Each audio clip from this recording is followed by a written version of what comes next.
Hello, this is Eric Merritt from HomeSmart Realty. I wanted to go over our real estate synopsis of the Metro Phoenix market comparing May 2020 versus April 2020 and then the previous year, May 2019. So I think you will find this pretty interesting.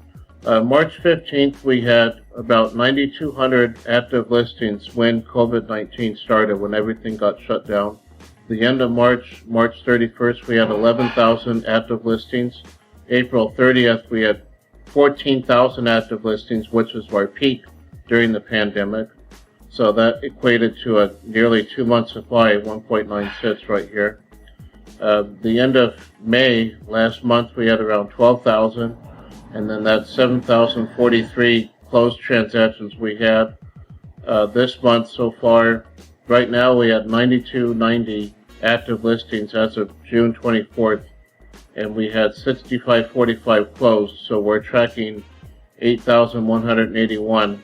If you take 272 per day and then you multiply it out times the rest of the days that are remaining, that will give you a 1.13 months of supply. So we have fully recovered in that sense as far as our inventory. However, because of a lot of people that were furloughed or laid off or lost their job during the pandemic crisis, those people that took any forbearance, if they're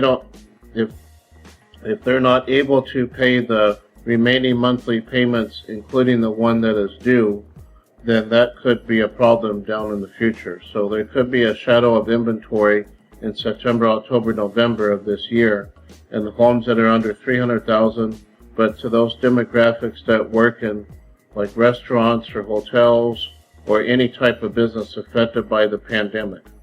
So we have to look for that. The lenders that I use have told me that if someone takes a forbearance, they won't be able to refinance. So the only way you can refinance is if you don't do forbearance. So if those people did do forbearance, then they may have to sell their home, unfortunately, in order to pay those monthly payments back, unless the banks want to deal with that and just take the equity out, and then that way people can keep their homes, and that would be a better solution than to have a shadow of inventory just because of the 3-month pandemic, even though it's lasting longer. But in terms of real estate market, it seems like our market has fully recovered inventory-wise from that. So this is our Crawford Market Report Index. Avondale is very high at 367. That's a 67% increase in 1 month in market index and demand.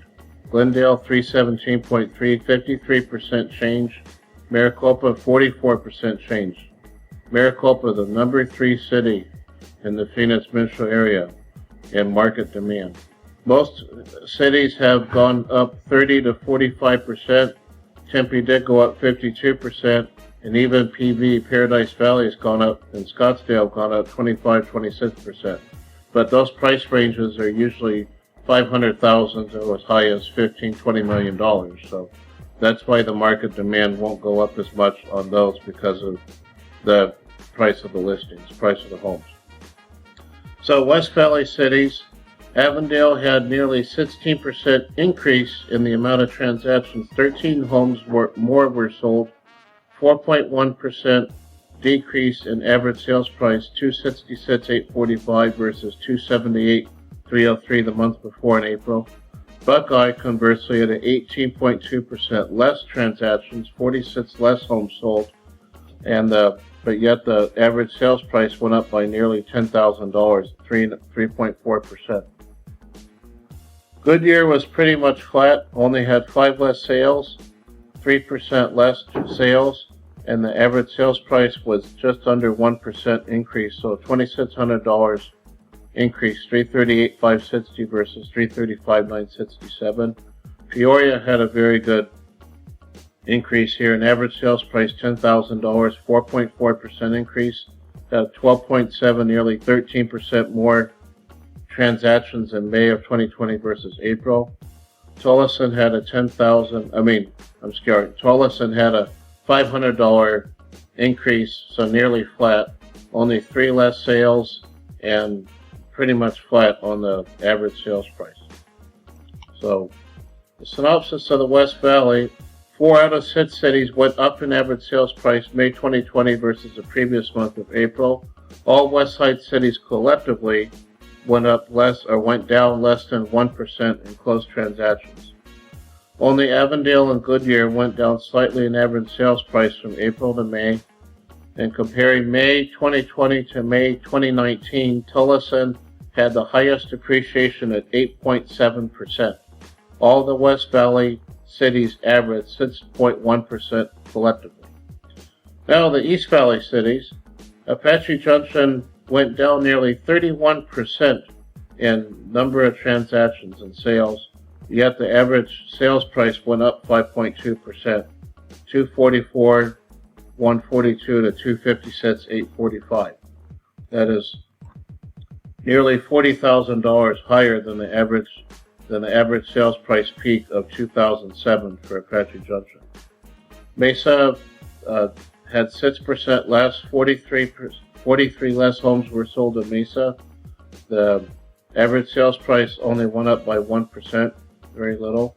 Chandler had 18.2% more transactions, 56 more homes were sold. The average sales price went up by nearly $10,000, so that's a 2.5% gain over the previous month. North and Central Gilbert was pretty much flat. Didn't go down that much, only by $1,000 in average sales price. 31 less transactions, 14.2% less sales than in April. Southeast Gilbert went up only 1.1% in average sales price and only had 2 less sales than in April. Santan Valley is the biggest gainer, 19.9% more sales, 39 more homes sold, but yet the average sales price went down by 5.5%, 283, 229 from 299, 898. So we still have a $34,000 higher average sales price than the peak of 2006 of 249, 587. Something to consider there. East Valley synopsis of May 2020: 4 out of 8 East Valley cities went up in average sales price in May from the month before of April. All East Valley cities, similar to the West Side, went down by less than 1% in closed transactions. Northeast Mesa 85207 and STV Santan Valley went down in average sales price by nearly 5% in May versus April. All for East Valley cities comparing May 2020 to May 2019, Apache Junction had a 12% gain in appreciation and Santan Valley had 11.1% gain. The East Valley of all these cities listed collectively averaged 7.8% in appreciation from May 2019 to May 2020. Of all the MLS, all the ARMLS, Arizona Regional Multiple Listing Service, all the Phoenix metro area, there is only 1.6% less transactions in May versus April, which equates to 115 less sales versus April. Compared to May 2019, there were almost 3,500 fewer transactions, 3,484 to be exact, in May 2020 versus May 2019, which is a 33.1% decrease in sales. See what your home value is now by giving us a call at 480-999-6061. And now I'm going to take you into our preparedness in dealing with the COVID-19 in our marketing, because the COVID-19 pandemic is still here. So what we are going to do is have a 360 camera for virtual tours, not a slideshow. It's a 3D tour link from my professional photographer, which we're going to go into. This is a listing of pictures that she did for another agent, which she will do for me as well. So if we go to the front door, go into the foyer, family room. What's the movie?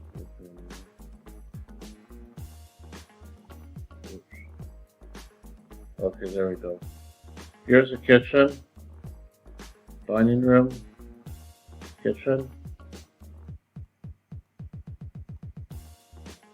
master bedroom entry, right here. Go into the master bedroom, so any of your prospective buyers can virtually see the house.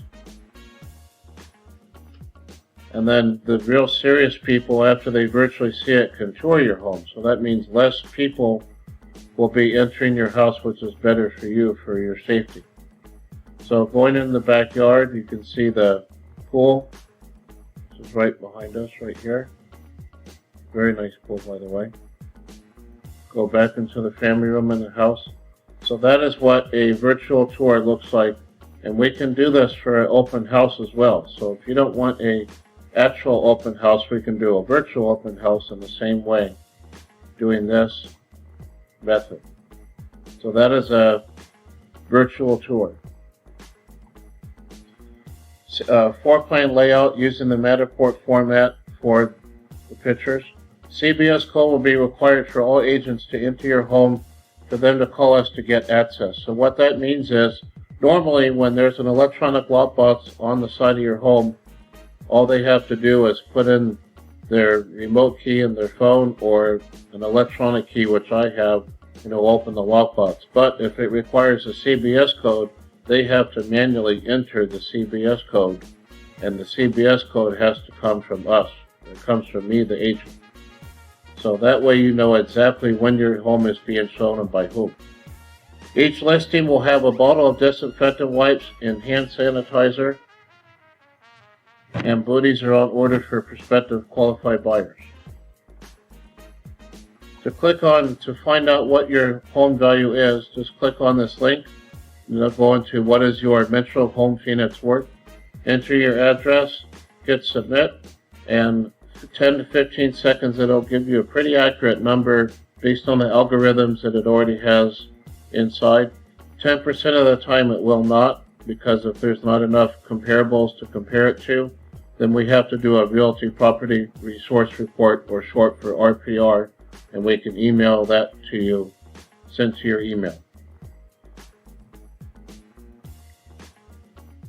So call us at 480-999-6061 for a private home or virtual consultation, and we'll be happy to help you reach your real estate goals, whether it's buying or selling. And this is our N95 mask, which I have right here.